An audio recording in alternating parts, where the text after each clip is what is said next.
Hi there, and welcome to The Daily Gardener, a podcast about gardening, botanical history, and literature. I'm your host, Jennifer Ebling, and today is November 3rd. Today in botanical history, we celebrate a German-American botanist who reached out to Queen Charlotte. We'll also learn about an American poet who found inspiration in nature. And we'll also remember the father of ecology. We'll hear an excerpt from The Sugar Queen, a great fiction book. And we grow that garden library today with a book that's part of a wonderfully informative series from the RHS. And then we'll wrap things up with a little story about the glory of Kansas gardens in November. Full show. But before we get to all of that, I thought I would start the show out with a little excerpt from the Almanac, a seasonal guide to 2021. This is a cute little book that Leah Leandertz puts out every single year. And here's what she wrote about for the garden in November. This is a little garden meditation. She writes, "It is all death and decay in the garden now, but there are many incidental wonders as life fades away. Look for the dying stems draped elegantly over the edge of a pot, or the tinges of gold, ochre, and umber in the trees, or the fuzz of almost neon moth against a chocolate brown, rain-soaked log. Look for beauty, and you will still find it in this swan song of a month. Feel the cooling of the earth for yourself by stepping onto the soil barefoot for 5 minutes. While you do so, think about the great network of fungal mycelium spreading out beneath the soles of your feet. It is always there, but this is its moment of glory, as autumn rains signal that it is time for fungi to produce their fruiting bodies, mushrooms and toadstools to you and me. Look for them popping up in the base of hedges, in the lawn, under a tree, and appreciate that they are one tiny, showy tip of a massive iceberg below you. Embrace the coming dark and the cold. Allow yourself to feel the rain on your face and for your fingers to tingle with cold.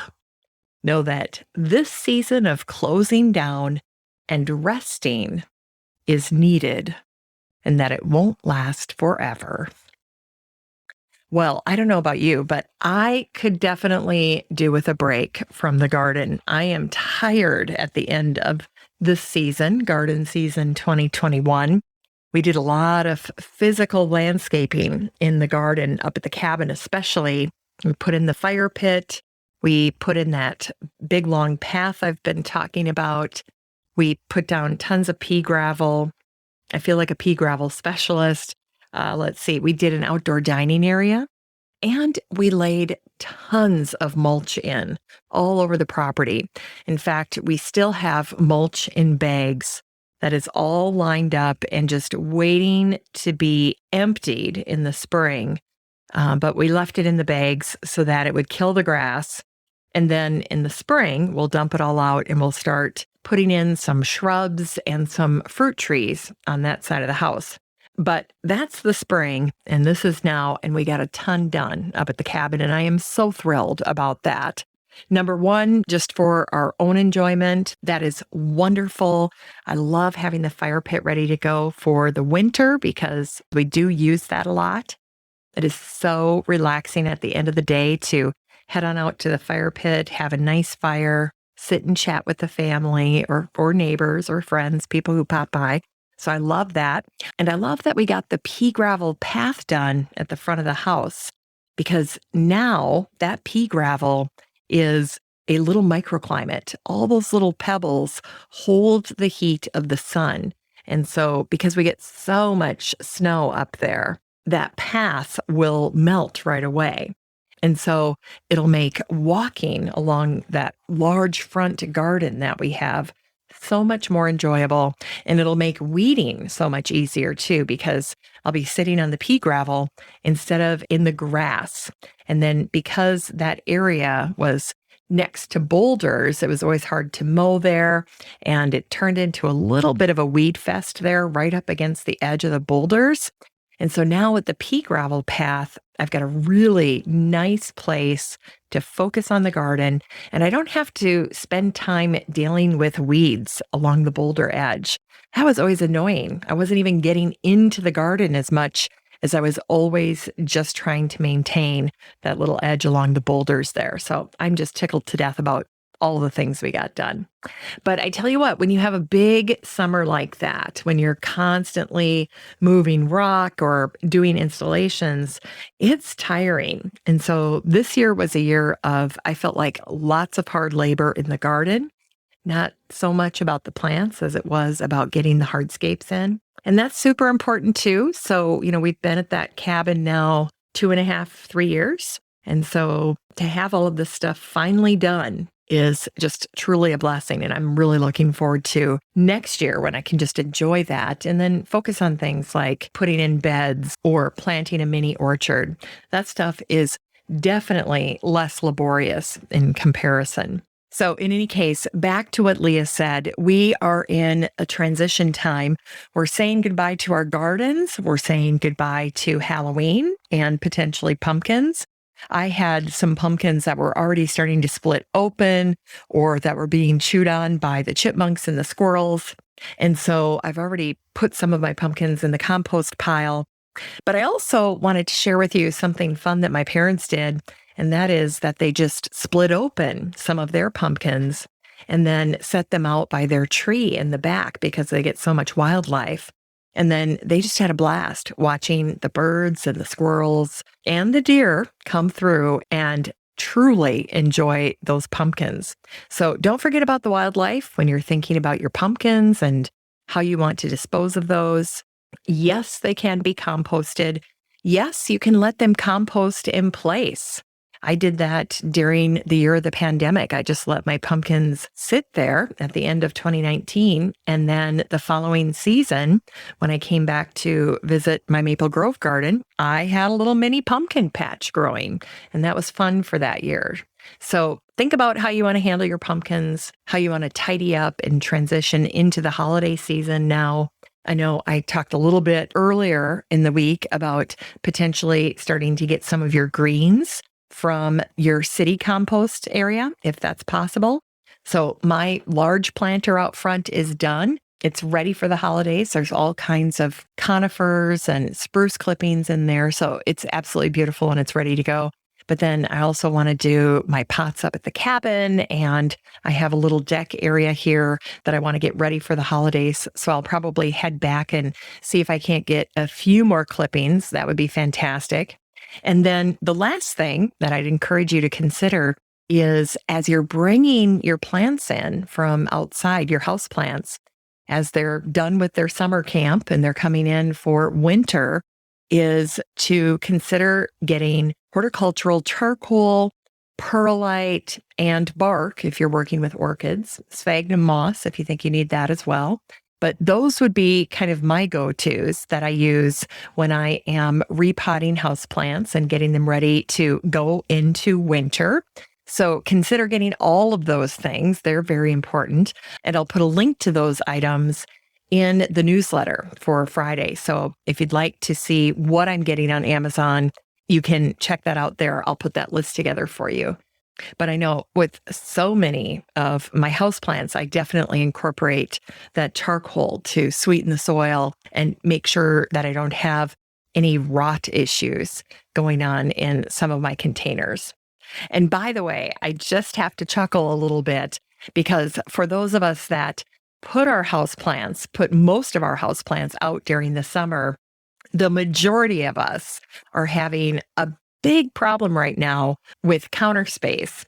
And I know that that's going on here for me. I've got houseplants all over in the kitchen because until I get them fully repotted, I don't rehome them. I don't put them in their new places. So everybody's just hanging out in the kitchen. And I know my family is getting close to saying, okay, that's it. Where are these things going to go? But for now, they're there. And I've been loving the pictures of other people's kitchens when they're covered with houseplants because it's so relatable. You have to be a gardener to understand and to be able to commiserate with other gardeners about this time of year and the limited countertop space that we have. But it's got to get fixed, right? Because we're heading into our entertaining season. We've got a big meal coming up here on the 25th of this month. And so we got to get ready for Thanksgiving. We've got to be able to set our table and then roll into Christmas. So there's a lot going on. We want to get the houseplants taken care of and put away. And I think all of that is just part of the process. It's part of the goodbye process of leaving our gardens and then coming indoors and figuring out how we're going to make that work temporarily until we can get back outside in the spring, which, believe it or not, will be here before we know it. All right, it's time for today's curated news.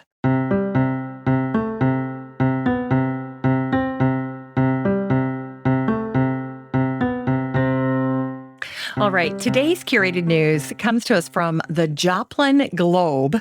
This is out of Joplin, Missouri. And this piece is by Emily Yonker. And I love it because it's all about community and community gardens. And in this case, we're talking about the Mercy Park Garden. And the title of this article is Mercy Park Garden Adds 3 New Sculptures. Now, this is a beautiful community garden that's in Joplin, Missouri. And this park recently added 3 outstanding sculptures. 2 of these sculptures were made by an artist named Angela Maria de la Vega. Her sculptures were the Bridge of Brotherhood, which shows a little bridge with 3 little kids spanning the top of it. And that one is just super cute. And then her other piece is called Sunshine Every Day. And that shows a little girl standing on top of a rock and her dress is kind of swirling out, kind of like that Marilyn Monroe image where she's standing on top of the grate, except this is a little girl on top of a rock and the dress is probably more appropriate. So there's that one. And then Wishing on a Star is the piece that was done by Catherine Gray Johnston. And that shows a Native American young woman. She's sitting on the ground and she's looking up at the sky. Just beautiful. So anyway, what I love about this particular sculpture garden is, number one, it truly is a community effort for Joplin, Missouri. There are 2 different Rotary clubs there that helped fund the installation of these sculptures. And right here in the piece, it says that they were inspired by another sculpture garden in the United States. And that one is the Benson Sculpture Garden. That's in Loveland, Colorado. That particular sculpture garden has over 100 bronze sculptures that you can just walk around and see. They are permanently on display. Now, if the Joplin Garden is planning on getting to 100 sculptures, they've got a ways to go. They just started in 2019. So they had this vision. They started with 9 sculptures in 2019. They added 3 more in 2020 and then another 3 just this year with these 3 pieces. So fantastic.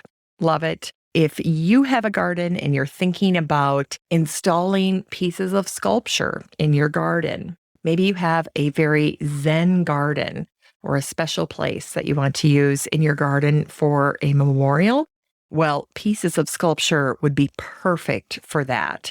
So use this particular article that I share in today's curated news and use it to draw some inspiration for maybe some pieces that you want to commission or be on the lookout for, something kind of similar for your own garden space. If you'd like to check out this article by the Joplin Globe, I'll put it in the Facebook group for the show, and all you need to do is search for the word sculpture, and this particular article will pop right up, and then you can take a look at the different pieces of sculpture. Make sure when you're looking at this one, by the way, that you pay attention to the very first photo, because that's actually a slideshow And I didn't realize that until I kind of scrolled down and went back up again. Took me a little bit of time to realize that. So make sure you do that. Scroll through all of the wonderful pictures there, and you'll get a feel for this beautiful Mercy Park Garden in Joplin, Missouri. All right. Now, if you're not in the Facebook group, you always have a standing invitation. You can join at any time. All you need to do is head on up to the search bar in Facebook, where you would search for an old friend, and type in the words Daily Gardener Community, and then request to join. And then I'll admit you into the group, and I look forward to meeting you there. All right, it's time for today's botanical history.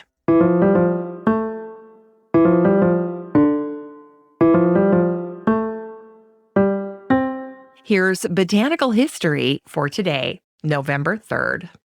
It was on this day, November 3rd, in 1766, that a young botanist named William Young returned to America after receiving the title of the Queen's Botanist. Now, William Young was born in Germany, and he immigrated to the United States when he was just a little boy at the age of 2. And his family settled in Philadelphia and eventually became neighbors to one of America's first botanists, John Bartram. And so you have William Young as a young man growing up next to John Bartram. He spends a great deal of his childhood heading on over to Bartram's. He would explore the gardens there. In fact, Bartram encouraged him as a young man, and he even took him along on some collecting trips. Well, by all accounts, William was a very smart and self-directed young man. And when he was in his early 20s, he decided that he wanted to get the attention of the brand new Queen of England, Queen Charlotte. She was the bride of George III. And so what he did is he put together a little parcel for her, a little gift, supposedly of seeds. And along with that, he included a letter, no doubt congratulating her on her wedding and introducing himself as an American botanist. Well, Queen Charlotte was so taken with this charming gift, such a truly thoughtful gesture, that she decided to summon William to England. They were thinking that he'd stay for 12 months, for a year, and then they would hire him to collect plants for them in America. And so that's exactly what William Young ended up doing. He was essentially full of potential when he left America. He had not had formal training in botany. And so this was his opportunity to really learn the science of botany, learn everything that there was to know about it from the Worldwide Center for Botanical Research, which was, of course, England. And so this was a tremendous opportunity for William Young.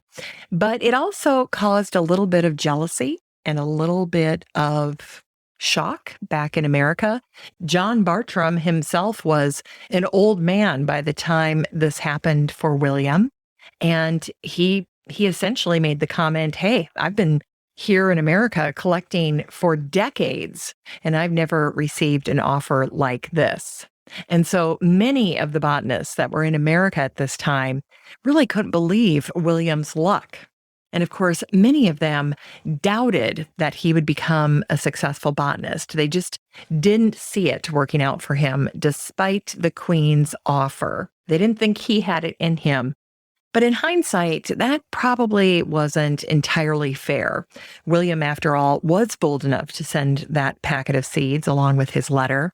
And he was smart enough to leverage his German heritage when he reached out to the new queen, because she had German heritage as well. And when she first came to England, she surrounded herself with other Germans. They spoke her language, they had a shared history, shared customs, shared culture. And so by bringing William to England was just another example of Queen Charlotte making herself feel more at home away from home. Now, initially, when William went to England, he was in his early 20s. He had no idea what it was like to be in front of royalty or how to behave in royal circles. So he had a huge learning curve to go through there. And of course, he didn't have a ton of life experience either as a young person in his 20s. So he performed exactly as you might imagine. He bobbled some of the landings. And with each passing month, his immaturity and his love of living in this lavish lifestyle really got the better of him. In fact, at one point, he ended up getting arrested for the debt that he owed. And incredibly, it was the queen who ended up bailing him out. She bailed him out, but she wisely said, hey, don't come back to England. And instead, she kept him on her payroll, thinking that she would still be able to benefit from having him as her botanist in America, as her personal collector across the pond. And so it was on this day, November 3rd in 1766, that William returns to America. He arrives in Philadelphia and he has a new title, and it's Botanist to the King and Queen. And everything about him, from the way that he was conducting himself to the way that he was dressed, clearly let people know that he felt that he was successful, that he had really accomplished something through this royal appointment. But he didn't fool everyone. There were rumors about how he had acted when he was in England and the fact that he had squandered his money when he was over there. And you can get a sense for how he was coming across in this letter that John Bartram wrote to Peter Collinson. Here's what he wrote. I am surprised that Young is come back so soon.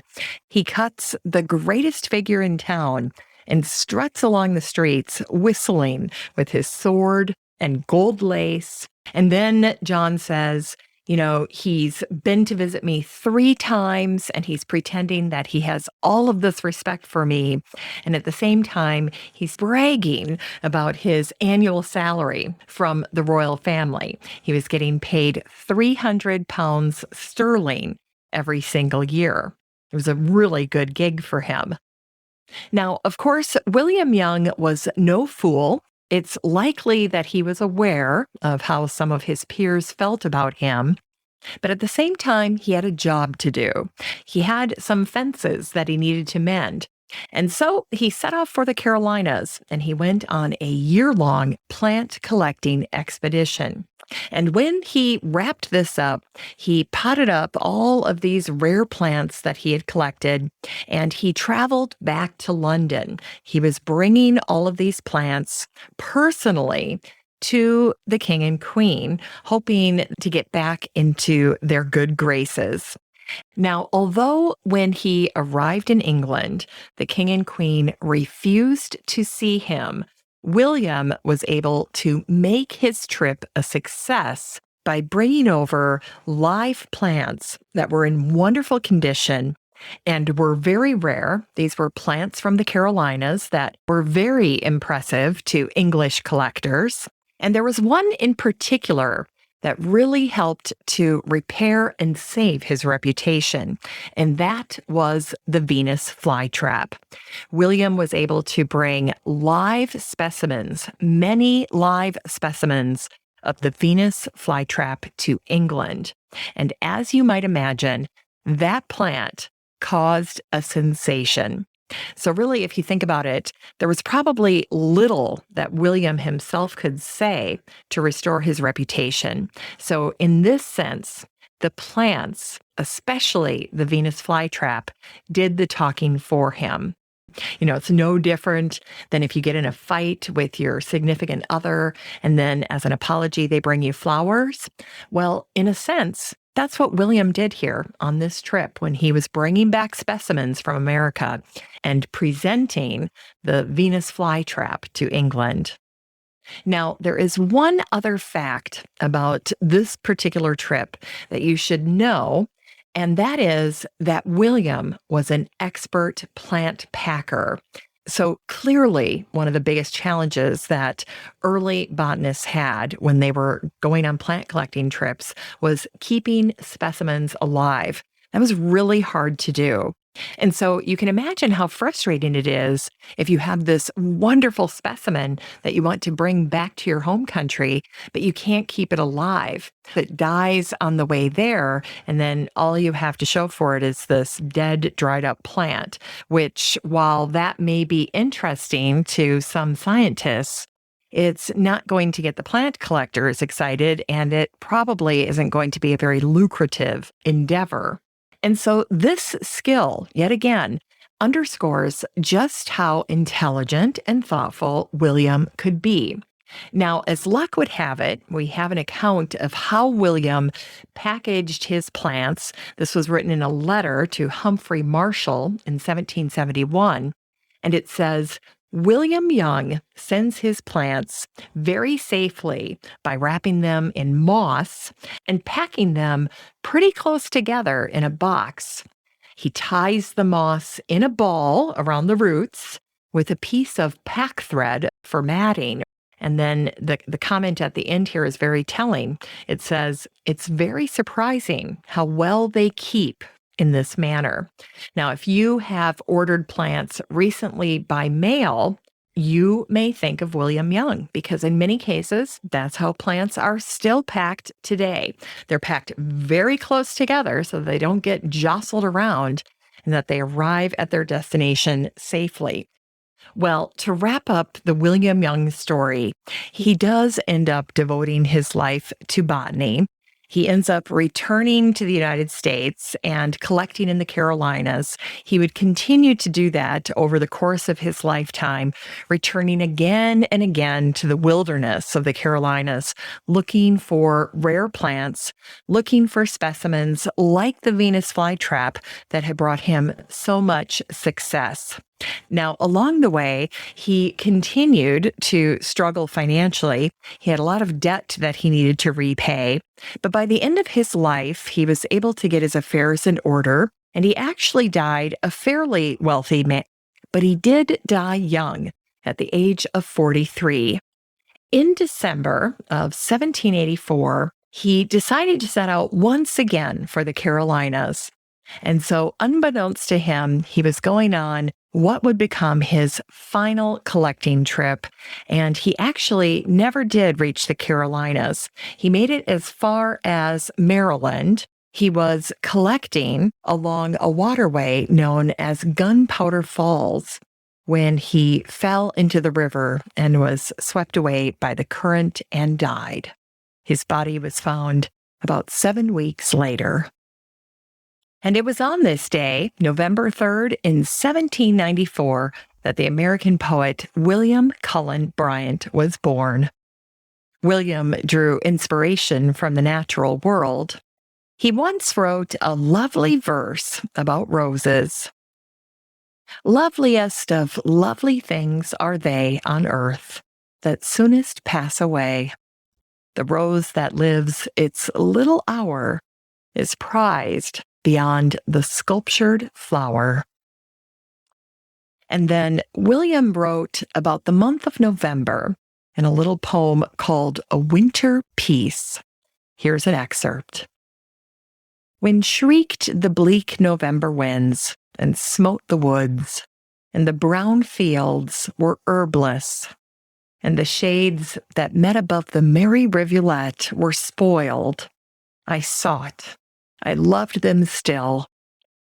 They seemed like old companions in adversity. And today's the birthday of the Danish botanist Eugenius Warming, who was born on this day, November 3rd, in 1841. Eugenius was one of the founders of modern plant ecology, and he's credited with writing the first ecology textbook with his 1895 book, Ecology of Plants, and the introduction to the study of plant communities. It's time for today's Unearthed Words.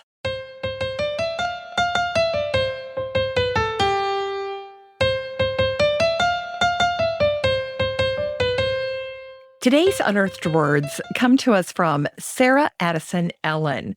She's the author of the New York Times best-selling book, The Sugar Queen, which is a novel about a young woman named Josie who's sure of three things. Winter is her favorite season. She's a sorry excuse for a Southern belle. And sweets are best eaten in the privacy of her closet. Here's an excerpt from The Sugar Queen. She went to the window. A fine sheen of sugary frost covered everything in sight, and white smoke rose from chimneys in the valley below the resort town. The window opened to a rush of sharp early November air that would have the town in a flurry of activity, anticipating the tourists the colder weather always brought to the high mountains of North Carolina. She stuck her head out and took a deep breath. If she could eat the cold air, she would. She thought cold snaps were like cookies, like ginger snaps. In her mind, they were made with white chocolate chunks and had a cool, brittle vanilla frosting. They melted like snow in her mouth, turning creamy and warm.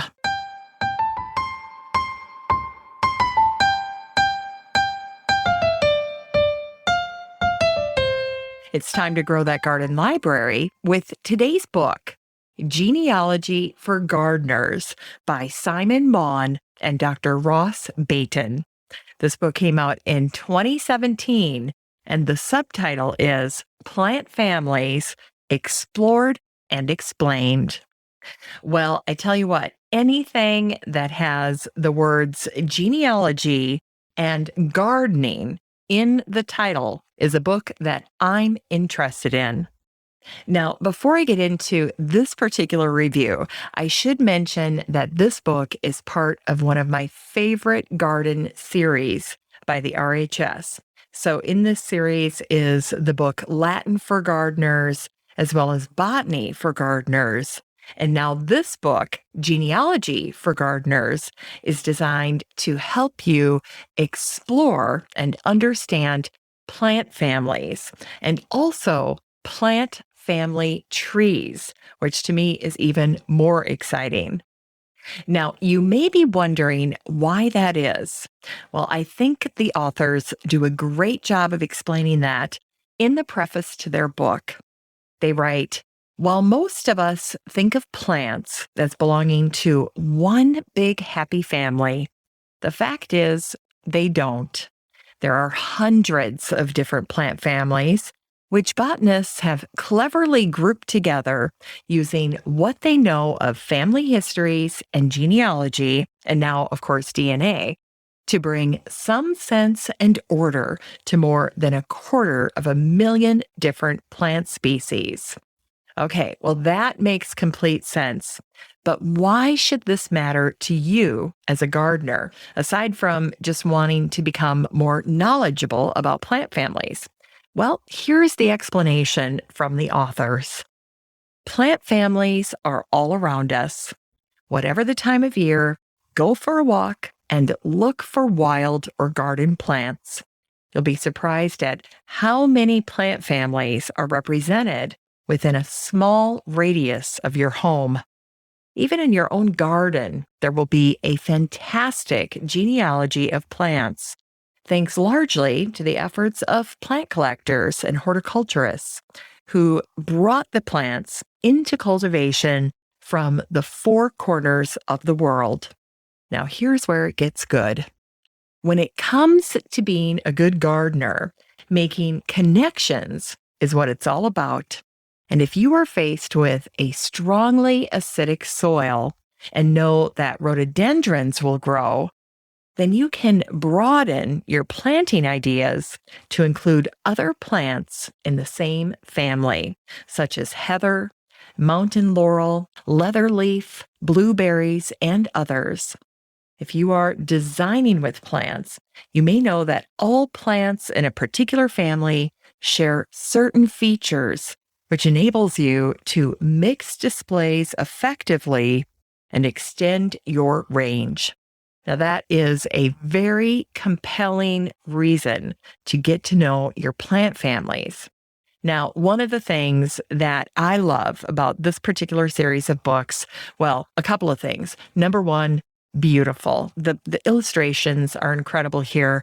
They're pulling images, botanical art that truly are the best example of some of these plants. And the beauty of these books, including the cover, just is not rivaled. In fact, the minute I spot these books, they just have a look and a feel to them. I know immediately that it's part of this series from the RHS. So these books, I have many, many garden books, but these books are right over my left-hand shoulder. They're right here in my office on a special little bookshelf of books that I reference all the time. And this little series from the RHS is such a gem. And this particular book about plant family, garden genealogy, basically the genealogy of plants, is one that I go back to again and again and again. So this is a fantastic book. As I mentioned, the illustrations are great. It is very clearly laid out. They've really done the heavy lifting when it comes to simplifying this material, making it very understandable and accessible. And yet they do not dumb it down. That's not what this book is about. But if you want a book on this topic that is exceptionally clear and that is a delight to read, well, this is the one that you've been waiting for. So whether you're a landscape designer or a horticulture student or just an amateur gardener, Genealogy for Gardeners will help you to better understand and utilize plant families in your garden. This book is 224 pages of plant families and plant family trees, and it's part of one of the top garden book series on the market today.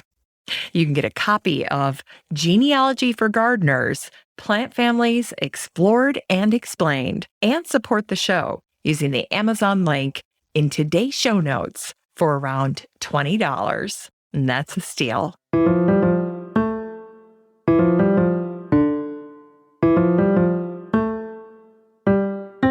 Finally, here's something sweet to revive the little botanic spark in your heart. It was on this day, November 3rd, back in 1882, when the Cherokee Sentinel out of Cherokee, Kansas, published this heartwarming blurb about the gardens in the heartland of America. Here's what they wrote. It's November, and gardens and flowers are as green and beautiful as in summer.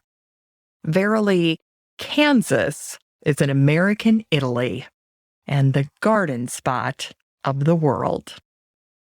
Well, I don't know how true that was, and I don't know if that was written for the benefit of enticing immigrants to come to Kansas, but nonetheless, I found it very sweet, and I thought it was a great way to end the show today. So there you go. Thanks for listening to The Daily Gardener, and remember, for a happy, healthy life, garden every day. The Daily Gardener is produced in lovely Maple Grove and Wyoming, Minnesota. If you want to read today's show notes, just head on over to thedailygardener.org. And while you're there, be sure to sign up for my free Friday newsletter. And don't forget that you have a standing invitation to join the free Facebook group for listeners of the show. Just search for Daily Gardener Community the next time you're on Facebook and request to join. Last but not least, you can always get in touch by emailing me at jennifer@thedailygardener.org. I'm your host, Jennifer Ebling, and as always, have a great day in the garden, and we'll see you tomorrow.